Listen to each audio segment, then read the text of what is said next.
চান্ডিকা হাথুরুসিংহের চাকরি থাকছে না। প্রায় 40 দিনের ভ্যাকেশন কাটিয়ে অস্ট্রেলিয়া থেকে বাংলাদেশে ফেরার পর ক্রিকেটারদের নিয়ে প্রপারলি একটা সেশনেও ঘরের মাঠে চান্ডিকা হাথুরুসিংহে কাজ করেন নাই। এখন এই ক্ষেত্রে অস্থিতিশীল অবস্থার অনেক ধরনের এক্সকিউজ দেখানোর সুযোগ রয়েছে, যেহেতু তিনি অস্ট্রেলিয়ান সিটিজেন। কিন্তু এর আগে যে ওই 40 দিনের ছুটি কাটিয়েছেন, যখন বাংলাদেশের অবস্থা অনেক স্থিতিশীল ছিল তুলনামূলকভাবে, বিক্ষোভটা তখনও শুরু হয় নাই, সেই সময়টাই কিন্তু তিনি ছিলেন না। চান্ডিকা হাথুরুসিংহে এমন একজন কোচ, পরপর 2টা আইসিসি ইভেন্টে যার অধীনে বাংলাদেশ দল শুধু ব্যর্থ হয়নি, প্রশ্নবিদ্ধভাবে বাংলাদেশ দল সেমিফাইনালসে যাবার একটা ইকুয়েশন মিট করতে পারেন নাই। চান্ডিকা হাথুরুসিংহেকে বাংলাদেশ ক্রিকেট বোর্ড অফিসিয়ালি রাখছে না। আবারও বলছি, চান্ডিকা হাথুরুসিংহেকে বাংলাদেশ ক্রিকেট বোর্ড অফিসিয়ালি রাখছে না। এরপর দৌড়ঝাঁপ শুরু হবে। আমার এই রিপোর্টের পর অনেকেই বিভিন্ন জায়গায় জানার চেষ্টা করবেন, এবং ক্রিকেট বোর্ডের কর্তারা যেটা জানানোর চেষ্টা করবেন যে এখন পর্যন্ত আমরা এই ব্যাপারে কোনো সিদ্ধান্ত নিইনি, বোর্ডই যেহেতু এখন পর্যন্ত নাই। ঘটনা যাই হোক না কেন, ক্রিকেট বোর্ড, বাংলাদেশ ক্রিকেট বোর্ডে এই সিদ্ধান্ত নিতে যাচ্ছে, চান্ডিকা হাথুরুসিংহেকে তারা অফিসিয়ালি রাখছে না। এবং না রাখার যে টাইমলাইনটা, ফ্রেমটা যেটা, সেটা হচ্ছে এই মুহূর্তে যেই সিরিজটা চলমান, আমি এই নিউজটা আপনি ভাবতে পারেন যে এটা খুবই এক্সক্লুসিভ নিউজ। পাকিস্তানের বিপক্ষে বাংলাদেশ 2 টেস্ট খেলবে, তারপরে ঘরের মাঠে ব্যাক করবে। বাংলাদেশের এই 2 টেস্ট খেলার পর পাকিস্তানের যে অ্যাওয়ে সিরিজটা অনুষ্ঠিতব্য, ঘরের মাঠে ফেরার পরে নেক্সট ইন্টারন্যাশনাল সিরিজের আগে নতুন হেড কোচ নিয়োগ দেওয়া হবে, এবং চান্ডিকা হাথুরুসিংহে একই সাথে তার টিমের মোস্ট অফ দ্য মেম্বার, যারা বিতর্কিত, যারা সমালোচিত, যারা আলোচিত, যারা প্রতি মাসে, মানে আমরা যদি পুরোটাকে আসলে যোগফল করার চেষ্টা করি, কোটি টাকার উপরে বাংলাদেশ ক্রিকেট বোর্ড থেকে নিয়ে যাচ্ছে, কিন্তু দিন শেষে রেজাল্ট জিরো। বাংলাদেশ দলের মধ্যে একটা অন্তর্দ্বন্দ্ব তৈরি করার ক্ষেত্রে যারা একটা দারুণ ভূমিকা পালন করেছে, উপমহাদেশে বিভেদ তৈরিতে ব্রিটিশরা যে ভূমিকাটা পালন করেছিল, শ্রীলঙ্কান চান্ডিকা হাথুরুসিংহে বাংলাদেশ দলের ড্রেসিং রুমটাকে একদম চূর্ণ বিচূর্ণ করার ক্ষেত্রে একটা বিগ রোল প্লে করেছে। তিনি থাকছেন না। বাংলাদেশ ক্রিকেট বোর্ডের অতি, কি বলবো, উচ্চ ক্ষমতাশীল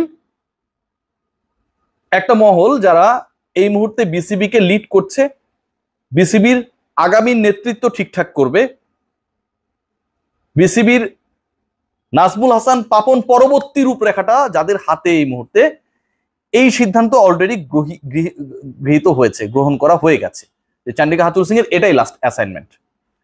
মূল যে কারণটা সেটা হচ্ছে বাংলাদেশ দলকে একদম তিনি একটা মালাকে ছিঁড়ে ফেলে জুতাতে পিষে ফেললে যেমন হয়, ঠিক ওই অবস্থায় নিয়ে গেছেন।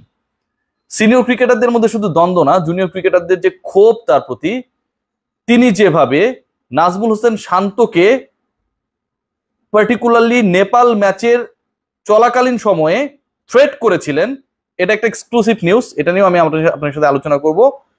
এবং নাসুম আহমেদের উপর যেভাবে শারীরিক নির্যাতনের আলোচনাটা সামনে এসেছে, কোনো না কোনো একটা জায়গা থেকে তো এসেছে, এটা কোনোভাবেই গ্রহণযোগ্য ছিল না। সাকিব তামিমের দ্বন্দ্ব যদি আমরা দূরে সরিয়ে ঠেলি, সো ওই জায়গাটা আসলে কে হেড কোচের দায়িত্ব পালন করবেন? চান্ডিকা হাথুরুসিংহেকে সরিয়ে দেওয়ার সিদ্ধান্ত যেহেতু নেয়াই হয়েছে, বাংলাদেশ দল চ্যাম্পিয়ন্স ট্রফিতে খেলতে যাবে নতুন হেড কোচের আন্ডারে। চ্যাম্পিয়ন্স ট্রফি বাংলাদেশের নেক্সট আইসিসি অ্যাসাইনমেন্ট মেন্স টিমের, সেখানটায় নতুন হেড কোচ হিসেবে দায়িত্ব পালন করার জন্য কিছুদিন আগে নাজমুল হাসান পাপন, যাকে হাতুরুর সহকারী হিসেবে কাজ করার জন্য বা কারো সহকারী হিসেবে তিনি কাজ করতে চান না কেন সেই বিষয়ে প্রশ্ন তুলেছেন, সেই নাজমুল হাসান পাপন এখনো পদত্যাগ করেন নাই, বিসিবি সভাপতির দায়িত্বে এখনো তিনি রয়েছেন। সেই নাজমুল হাসান পাপন যেই বোর্ডটার নেতৃত্বে ছিলেন, যেহেতু তিনি এখন নেই, তিনি পোস্টে রয়েছেন কিন্তু কর্মকাণ্ডে যেহেতু নেই, সেই ক্রিকেট বোর্ডই মোহাম্মদ সালাউদ্দিনকে পাকিস্তান সিরিজের পর জাতীয় দলের অ্যাসাইনমেন্টের জন্য রিকোয়েস্ট করবে এবং অফার করবে।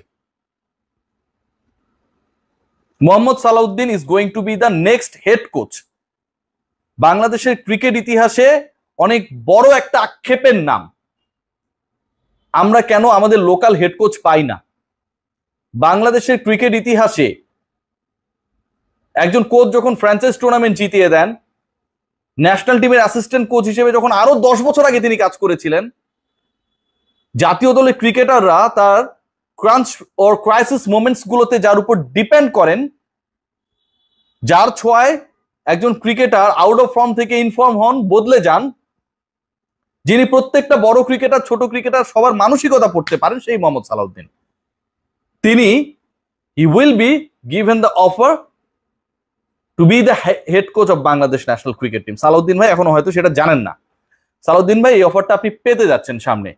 বাংলাদেশ ক্রিকেট বোর্ড, যেই ক্রিকেট বোর্ড বিভিন্ন সময় আপনাকে বা আপনার অ্যাবিলিটি নিয়ে প্রশ্ন তুলেছিল, যেই ক্রিকেট বোর্ড নানা সময়ে মোহাম্মদ সালাউদ্দিন পারবে কি পারবে না, ফ্র্যাঞ্চাইজ ক্রিকেটে চ্যাম্পিয়ন হওয়া আর ইন্টারন্যাশনাল ক্রিকেট ডিফারেন্ট, এই টাইপের বক্তব্য দিয়েছিল, সেই ক্রিকেট বোর্ড আপনাকে, সালাউদ্দিন ভাই আপনাকে জাতীয় দলের দায়িত্ব নেবার জন্য অফার করবে। আর মাত্র কদিন পরে, এই মাসটা তো মিডলে চলে এসেছে, সেপ্টেম্বরের ফার্স্ট উইক নাগাদ আই হোপ সো এই ঘটনাটা ঘটবে। এবং এটা যদি হয়, বাংলাদেশের ক্রিকেট ইতিহাসের যে পরিবর্তন, বাংলাদেশ ক্রিকেট বোর্ডের যে পরিবর্তন, বাংলাদেশের ক্রিকেট কাঠামোর যে পরিবর্তন, পুরো বাংলাদেশ পরিবর্তনের পথে হাঁটবে, ঠিক সেই জায়গায় যেই পরিবর্তনটা আমরা আমাদের সবচেয়ে জনপ্রিয়তম খেলার ক্ষেত্রে, স্পোর্টসের ক্ষেত্রে খুঁজছিলাম, আমার মনে হয় সেটা সূচনাই হবে সালাউদ্দিন ইন, হাতুরু আউট। এর থেকে বেস্ট কোনো কিছুই হতে পারে না। এখন মোহাম্মদ সালাউদ্দিনের কোচিং স্টাফ হিসেবে কারা কাজ করবেন, এটাও কিন্তু একটা প্রশ্ন। মানে আপনি যখন একটা দল চালাবেন, হেড কোচের দায়িত্ব নেবেন, তখন কিন্তু আসলে আপনি আপনার টিম নিয়েই কাজ করতে চাইবেন। আপনি দেখেন বিভিন্ন ডাক্তার যারা রয়েছেন, ক্রিটিক্যাল অপারেশনস গুলো যারা করেন, বাংলাদেশে অনেক স্বনামধন্য ডাক্তার রয়েছেন, মেডিকেল সার্ভিসের সাথে যারা জড়িত। আমি কেন এটা এক্সাম্পল দিচ্ছি, কারণ আমাদের সবারই আসলে তুলনামূলকভাবে চিকিৎসকদের সাথে এক্সপেরিয়েন্স রয়েছে।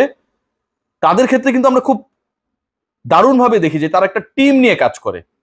এনেস্থেশিয়ায় যিনি থাকেন, হ্যাঁ, কিংবা মেইন অপারেশনটা যিনি করেন, তার অ্যাসিস্ট্যান্ট হিসেবে যিনি থাকেন, এরকম বিভিন্ন ভাগ থাকে। সবাই আসলে একটা টিম নিয়ে কাজ করে। টিমটা যখন ভালো হয় না, চোখের ইশারায় মনের কথা বোঝা যায়। মোহাম্মদ সালাউদ্দিনকে ক্রিকেট বোর্ডের খুব উচ্চ পদস্থ কর্মকর্তাদের মাধ্যমে যারা ক্রিকেট বোর্ডকে চেঞ্জ করতে যাচ্ছেন, এবং সেই চেঞ্জটা আমরা খুব সামনেই দেখতে পাবো, এটুকু আমাকে অ্যাসুরেন্স দেওয়া হয়েছে মোহাম্মদ সালাউদ্দিন তার টিম নিয়ে কাজ করবেন। যে অফারটা তাকে দেয়া হবে, মোহাম্মদ সালাউদ্দিনের টিম নিয়েই মোহাম্মদ সালাউদ্দিন কাজ করবেন। মোহাম্মদ সালাউদ্দিনের ঘাড়ের কাছে এমন একজনকে দেয়া হবে না যার সাথে তার গ্যাঞ্জাম লাগবে, যার কারণে তিনি তার প্রপার রোলটা প্লে করতে পারবেন না, এরকম কোনো কিছু হবার সুযোগ নেই। রাহুল দ্রাবিড়ের এক্সাম্পলটা এখানটায় আমার কাছে মনে হয় খুব ইম্পর্টেন্ট। আমরা যদি খেয়াল করে দেখি যে ভারতকে টি-20 ওয়ার্ল্ড কাপ জেতানো the wall of India, Rahul Dravid, তিনি কিন্তু তার টিম নিয়ে কাজ করেছিলেন।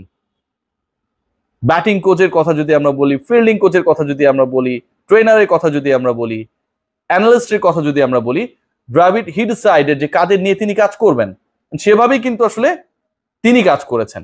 টিম ইন্ডিয়া ওয়ানডে ওয়ার্ল্ড কাপের ফাইনাল খেললেও চ্যাম্পিয়ন হতে পারেনি, পরের যে আইসিসি ইভেন্ট সেখানটায় তারা চ্যাম্পিয়ন হয়েছে। সো একজন কোচের সেই স্বাধীনতা থাকা দরকার।